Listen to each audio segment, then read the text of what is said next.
appreciate the opportunity to come down and talk. Let me first of all say that this is the first opportunity, literally, that I've had to get down here and talk to folks on the campus. We had Board of Trustees meetings and a number of things over the last week or so, and this is the very first time where I'd have an opportunity to talk. A couple of points that I want to make to kick it off, and I don't want to really give a long speech, I'd rather answer questions. I think first and foremost the point I want to make is there was a piece that was in the Boston Globe on Thanksgiving Day. And that piece was hurtful to the University of Massachusetts. It was hurtful to this campus. It was hurtful to the chancellor here. It was hurtful for everyone or anyone associated with the University of Massachusetts. And I want to say, number one, because I talk to people down here, number one, if I had evidence or thought that anybody in the University of Massachusetts President's Office had anything to do with that or leaked that, I would fire them, period. I've had a lot of people that have worked for me over the years, and I don't believe in hurting people professionally. I don't believe in hurting an institution like this.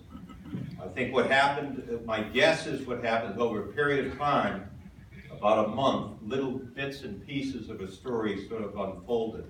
But I just want to make that clear. It was a very unfortunate fact. In fact, when the reporter from the Globe started calling members of the Board of Trustees, and it was clear to me that there was going to be a story, I called her on the phone and begged her not to write the story.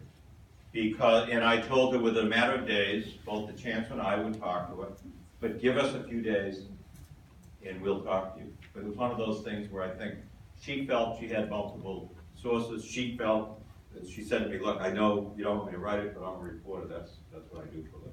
So that's what I want to say, first of all. Secondly, I believe strongly that we need to look forward. Where do we go from here as a campus? I want to say that I've worked with Chancellor Grossman for 3.5 years. I consider her to be a good person, a good friend. I think that she has worked her heart out to try to make this campus better. And I think that all of us should embrace her. And I hope that all of you do. There's going to be a reception for her. And I think it's really important that we say thank you to all the hard work that she has done for this institution. Now, I'm here to listen. We are going to, within a period of time, appoint an interim. I'd like input as to what the characteristics of a person should be. And then we're going to have a search. And it will be a national search. To the extent that I need to travel around the country to recruit candidates, to get them to get into the search, that's what I'm going to do. Now, you may think that I maybe don't know that much about this campus or about this part of the state, but I was down here for the student convocation, and I made a couple of points. I think that being from Lowell in the Merrimack Valley and being from UMass Lowell, having graduated, there's a lot of similarities. We entered the UMass system at the same time, about 25 years ago. It really, in many ways, on the same level. I want this campus to be great.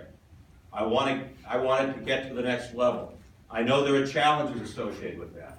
There are issues of maintenance in the buildings. There are issues of morale. There are issues about how we're going to go about doing that. But we are going to have a process to find a new chancellor that's going to be open, it's going to be transparent, and there will be plenty of opportunity for everyone to have input. And we'll get the best possible person that we can get. Those are a couple of remarks. I'd rather open it up to questions that you all may have. Davina is going to be here till the end of the month. I would hope in the next 2 weeks that we could appoint an interim. I'm interested in input that any of you have on the characteristics of what we need. I don't think that this campus can afford to go a period of time in limbo. I think we need someone who can actually make decisions now, because there are people in interim positions. There's a lot of work that needs to be done. If I had to write a script, I'd probably want somebody who has experience as a president making the types of decisions that need to be made on this campus over the next many months. So with that, Doug, I don't know how you want to. Okay.